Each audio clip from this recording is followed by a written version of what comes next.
अगला सवाल पूछते हैं Parshuram, how do I kill my desires.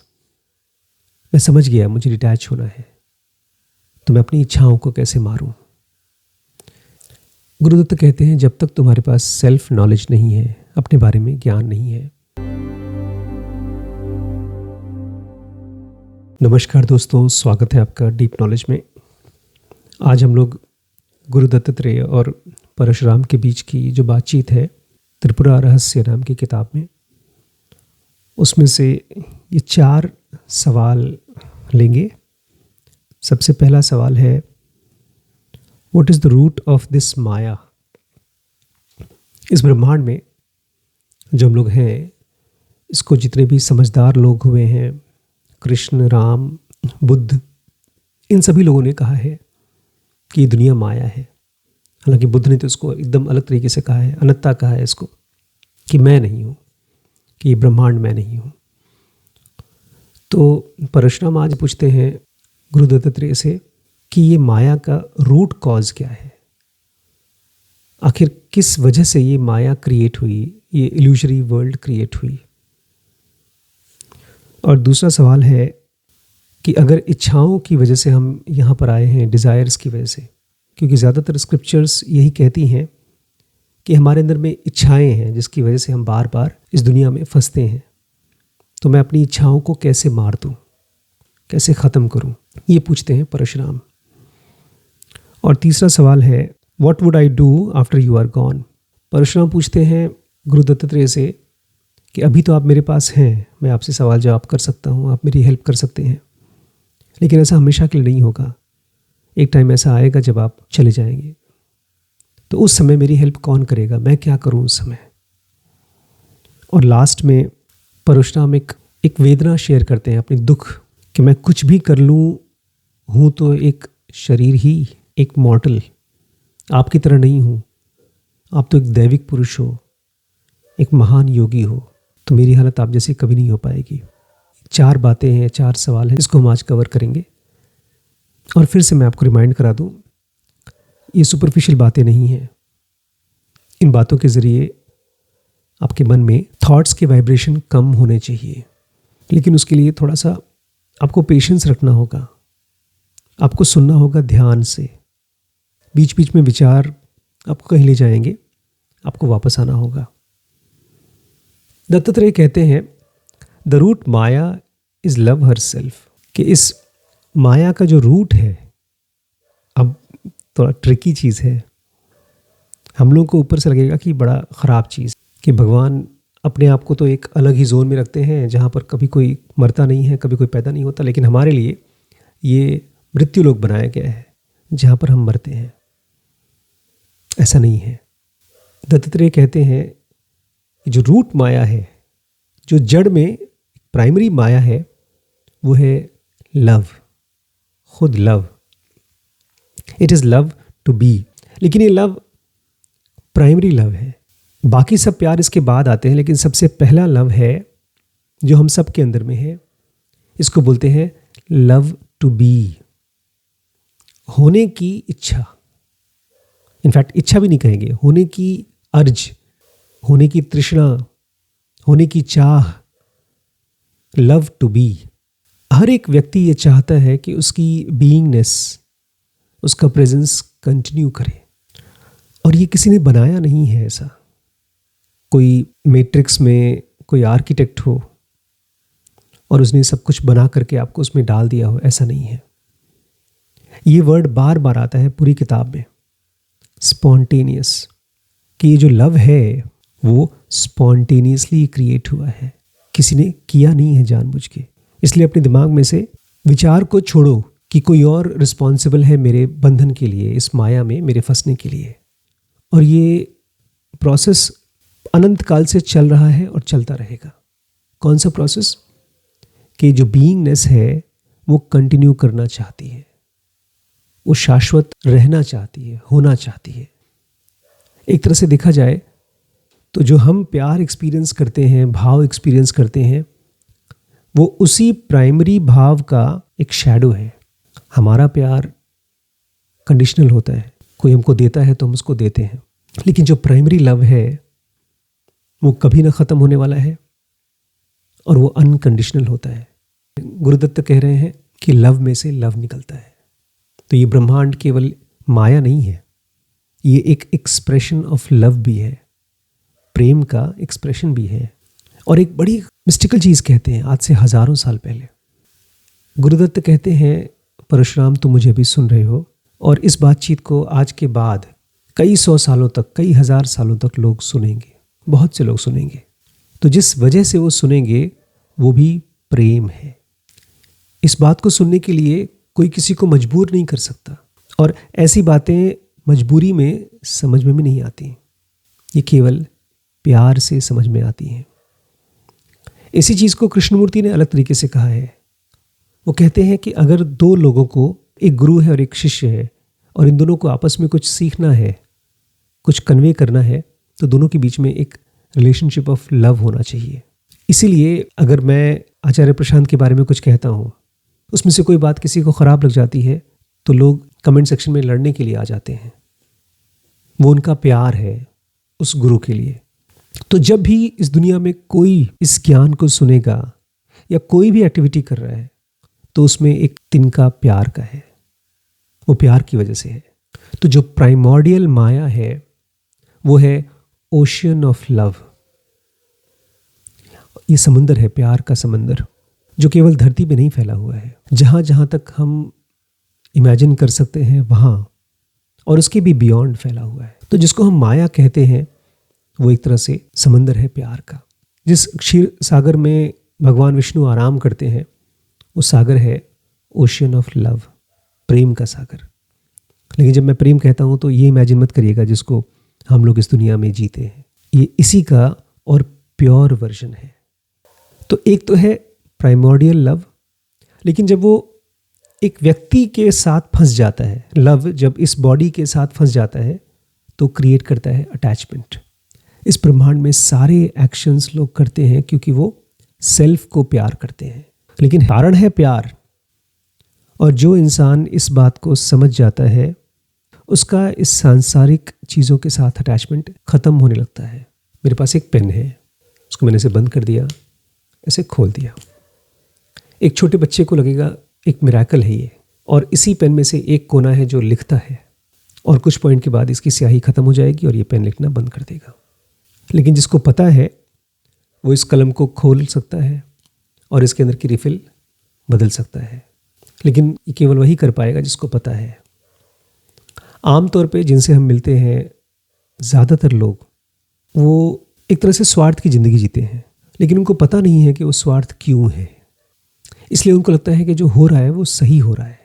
जब कोई चोर चोरी करता है या जब कोई किसी को धोखा देता है, तो उसमें स्वार्थ निहित है, और उसको ये भी नहीं पता कि स्वार्थ क्या होता है। ये थोड़ा सा समझिए। आप आंख बंद करिए तो सब कुछ काला दिखाई देता है। अगर आप जिंदगी भर आंख बंद करके रखें तो आपको ये भी नहीं पता चलेगा कि काला है, क्योंकि काले को समझने के लिए आपको एक कॉन्ट्रास्ट चाहिए, एक ब्राइटनेस, एक सफ़ेद चाहिए। इसलिए जब कोई आदमी स्वार्थ और स्वार्थ को ही जीता है, उसको पता ही नहीं चलता है कि वो स्वार्थी है।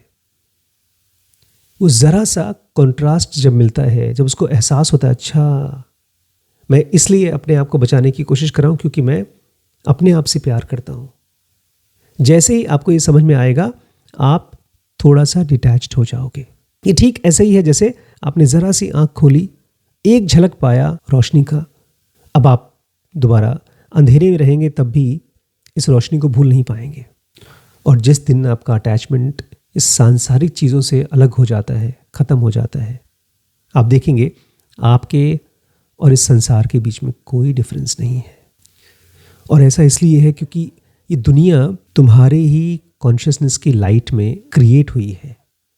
इस दुनिया का क्रिएशन ठीक ऐसे है जैसे एक टॉर्च जलाइए आप, और उस टॉर्च में से प्रोजेक्टेड लाइट निकले। जैसे थिएटर में आप फिल्में देखते हैं तो एक प्रोजेक्टर में से लाइट निकलती है और स्क्रीन पे प्रोजेक्ट होती है। ठीक ऐसे ही ये ब्रह्मांड हमारी ही चेतना के लाइट में से क्रिएट हुआ है। ये खाली बोलने की बात नहीं है। जब आप आँख खोलते हैं सुबह सुबह, तो आप अपने माइंड से इस ब्रह्मांड को क्रिएट करते हैं। सब कुछ आपके सामने है, लेकिन उसी में आप रंग भरते हैं। कोई चीज़ आपके लिए बहुत कीमती है, और किसी चीज़ को आप घृणा करते हैं। इसी तरह से हम ब्रह्मांड क्रिएट करते हैं। तो बहुत गहरे में हमारे ब्रेन में, हमारी मेमोरी में जो वासनाएं हैं वो हमारी चेतना के साथ मिक्स्ड होती है और वो क्रिएट करती है ये ब्रह्मांड, ये माया। तो रूट कॉज क्या है इस माया का? Primordial love. लेकिन फिलहाल जो हम एक्सपीरियंस कर रहे हैं वो उसी का एक रिफ्लेक्शन है, एक छाया है। अगला सवाल पूछते हैं Parshuram, how do I kill my desires? मैं समझ गया मुझे डिटैच होना है, तो मैं अपनी इच्छाओं को कैसे मारूं? गुरुदत्त कहते हैं जब तक तुम्हारे पास सेल्फ नॉलेज नहीं है, अपने बारे में ज्ञान नहीं है, तब तक ये ठीक है कि तुम मंदिर में जाओ और प्रार्थनाएं करो। लेकिन एक साधक को जब अपने डिज़ायर्स के साथ काम करना है तो उसको मारना नहीं है, उसको कॉन्सेंट्रेट करना है। जैसे दूध में से मक्खन निकलता है और मक्खन में से घी निकलता है, ऐसे ही तुम्हारे अलग अलग वासनाओं में, अलग अलग डिज़ायर्स में से सबसे प्योरेस्ट फॉर्म ऑफ डिज़ायर है डिज़ायर फॉर सेल्फ नॉलेज, अपने आप को जानने की डिज़ायर। और इस चीज़ को पाने के लिए बहुत ही स्ट्रॉन्ग डेडिकेशन चाहिए। ये इतनी आसानी से नहीं मिल जाता। अभी रिसेंटली मैं एक वीडियो देख रहा था जिसमें एक बच्चा बोलता है कि मेरे एक मास्टर हैं जिन्होंने मेरे ऊपर शक्तिपात किया और उससे मेरी कुंडलिनी जग गई, और बोल रहा था आज भी जब मैं उसके बारे में सोचता हूँ तो मुझे गूज़बम्स आता है। इतना आसान नहीं है ये। खेल चलते हैं और हमें से बहुत से लोग उस खेल को सच मानते हैं। ये मामला सेल्फ नॉलेज का है। ये कोई और आपको देता नहीं है। आपके अंदर की जब रोशनी जगती है तो वो आपकी रोशनी होती है, कोई और नहीं देता आपको। लेकिन इसके लिए चाहिए आपको स्ट्रॉन्ग डेडिकेशन, बहुत ही स्ट्रॉन्ग वन पॉइंटेडनेस। ये एक ऐसी डेडिकेशन है जिसमें आपके दिमाग में कुछ और होता ही नहीं है। और ऐसे इंसान की लाइफ में धीरे धीरे सारी वर्ल्डली लॉन्गिंग्स, सभी सांसारिक इच्छाएं वो काटता नहीं है, वो धूमिल हो जाती हैं। जैसे कोई बच्चा कागज़ पे अपनी पेंसिल से कुछ लिखे और कुछ सालों बाद देखो तो वो धूमिल हो जाती है। हमारे पास भी इच्छाएं रहेंगी, बट वो इच्छाएं बहुत इंपॉर्टेंट नहीं रहेंगी, क्योंकि सबसे इंपॉर्टेंट इच्छा है खुद को जानना हर मोमेंट पे। पहले आपका बड़ा मन करता था कि मैं रेस्टोरेंट में जाके खाना खाऊं, धीरे धीरे वो सारी इच्छाएं कमज़ोर हो जाती हैं, ख़त्म नहीं होती वो, क्योंकि उनकी मेमोरी तो होती है। कभी कभार आपको मन भी करता है तो चले भी जाते हैं, बट उससे ज़्यादा इम्पॉर्टेंट, उससे ज़्यादा स्ट्रॉन्ग डिज़ायर हो गई है डिज़ायर फॉर सेल्फ नॉलेज। अगर आप चाहते हैं तो आप अपनी रोज़मर्रा की लाइफ को जी सकते हैं, पूरी फ्रीडम है आपको। आप ये जानते हुए जाइए कि उससे आपकी सेल्फ डिस्कवरी नहीं होने वाली। जब तक आपका मन बाहिरमुखी रहेगा, बाहर की चीज़ों में इंटरेस्टेड होगा, तब तक आपको अपने सेल्फ का ज्ञान नहीं हो सकता। परशुराम पूछते हैं, what would I do after you are gone? आप चले जाएंगे उसके बाद मैं क्या करूँगा? गुरुदत्त कहते हैं, सब कुछ भूल जाओ और बस मेरी प्रार्थना करो। अब यहाँ पर सारे खतरे चालू हो जाते हैं, क्योंकि बचपन से ही हमको स्कूल में प्रार्थना कराया गया है जिसमें जान नहीं होती थी। हम लोग जब सुबह सुबह प्रेयर करते थे तो उसमें कोई सच्चाई तो छोड़िए, इमोशन भी नहीं होता था। और वही प्रार्थना हमारी रोज़मर्रा की लाइफ में आ गई है। तो जब कोई गुरु किसी से कहता है कि तुम्हें मेरी प्रार्थना करनी है, तो ऐसा लगता है जैसे वो बहुत छोटी बात कह रहा है, ये तो मैं कर लूँगा। लेकिन साथ ही साथ गुरुदत्त कह रहे हैं, सब कुछ भूल जाओ और मेरी प्रार्थना करो। कैसे भूलेंगे आप? इसके लिए भी इंस्ट्रक्शन देते हैं वो कहते हैं, be steady with in your self. अपने अंदर में अपनी स्टेट को स्टडी करो, स्थिर करो। दत्तात्रेय कहते हैं, जब तुमको एक्सपीरियंस होगा तो तुम जानोगे जहाँ पर भक्ति है वहाँ पर प्रेम भी है, और जहाँ पर प्रेम है वहाँ पर भक्ति भी हो जाती है। जब तक तुम अपने आप को शरीर मानते रहोगे, तुम ऐसे ही बात करोगे कि आप चले जाएंगे तो मेरा क्या होगा। मैं और मेरा, इस भाषा में तुम बात करते रहोगे। इसलिए धीरे धीरे तुम्हें सीखना होगा कैसे नॉन डुअल डिवोशन में जा सको। अपनी चेतना को प्रार्थना करो, और वो चेतना तुम्हारे शरीर के अंदर ही है, और उसका मूवमेंट होता है तुम्हारी प्राण की वजह से। इसलिए बुद्ध जब सांस के ऊपर ध्यान देने के लिए कहते हैं तो वो एक तरह की प्रार्थना है, बहुत गहरी प्रार्थना है। आपके मंत्र जप से, आपके मंदिर के घंटे से, आपके अगरबत्ती और दिए से भी ज़्यादा गहरी साधना है अपनी सांस के साथ रहना, अपनी ब्रीदिंग के साथ रहना। लास्ट में परशुराम कहते हैं, but I am just a मॉर्टल, लेकिन मैं हूँ तो शरीर ही। ये सारी बातें सुनने के बावजूद भी मेरे दिल में कुछ बदला थोड़ी। तो दत्त गुरु कहते हैं, अरे अभी तुम्हारे अंदर प्राण है, और जब तक प्राण है तुम्हारे अंदर में तुम्हारा डिवाइन फ्रैगमेंट, तुम्हारा सेल्फ है, लेकिन वो एक दृष्टा की तरह बैठा हुआ है। वो ना ही तो आता है ना ही तो जाता है। और फिर गुरुदत्त याद दिलाते हैं परशुराम को कि तुम शरीर के अंदर हो, तुम शरीर नहीं हो, तुम एक प्योर कॉन्शियसनेस हो, प्योर वाइटल फोर्स हो। ये ब्रह्मांड केवल तुम्हारी कॉन्शियसनेस का लाइट है। उसका जो ओरिजिनल स्टेट है वो है वननेस। और इस बात को तुम याद रखना। और जो सबसे समझदार डिवोटी होता है परशुराम, उसको ये पक्का भरोसा हो जाता है कि मैं शरीर नहीं हूँ। तुम्हारी सारी ज़रूरतें ख़त्म हो जाएंगी एक बार तुम सेल्फ रियलाइजेशन पे पहुँचते हो। उसके बाद नहीं तो तुम्हें इस ब्रह्मांड का राजा भी बना दिया जाए, पूरे संसार का राजा भी बना दिया जाए, तब भी तुम सेटिस्फाइड नहीं होगे। इसलिए ये मत कहना कि मैं केवल एक शरीर हूँ। अपने आप को अपने शरीर के अंदर में महसूस करो। दोस्तों, आजकल बहुत से ऐसे चैनल्स हैं जो कुंडलिनी जागृत करना, मंत्र जप करना, इस चीज़ को बहुत ही आराम से यूट्यूब पे सिखाते हैं। इसमें दो बड़ी प्रॉब्लम्स हैं। एक तो ये कि इस तरह का विज्ञान तब तक एक आदमी प्रैक्टिस नहीं कर सकता जब तक उसको खुद सेक्शन 2 भी तक नहीं पहुंच गया, जब तक खुद वो मेंटली बहुत स्टेबल नहीं हो गया।